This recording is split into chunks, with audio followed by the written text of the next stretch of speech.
যখন দেখবেন বৃষ্টি হচ্ছে তখন দোয়া করবেন, দোয়া কবুল হবে ইনশাআল্লাহ। দোয়া করার আগে একবার বলবেন আলহামদুলিল্লাহ, কমপক্ষে একবার বলবেন আলহামদুলিল্লাহি রাব্বিল আলামিন, একবার কমপক্ষে। মানে প্রথমে আল্লাহর প্রশংসা করবেন, তারপর একবার দরুদ পড়বেন আল্লাহুম্মা সাল্লি আলা মুহাম্মাদ ওয়া সাল্লিম, তারপর হাত তুলে দোয়া শুরু করবেন।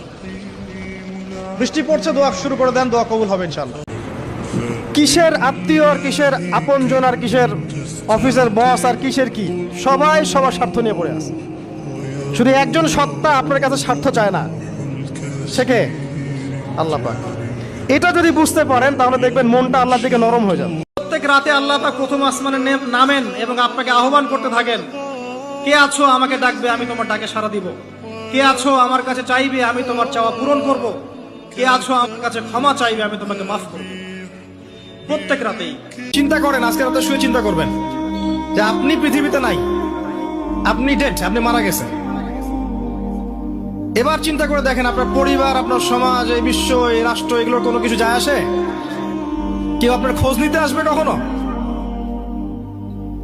আপনি মারা যাওয়ার পরে কেউ দেখতে আসবে আপনার কবরে আপনি কেমন আছেন?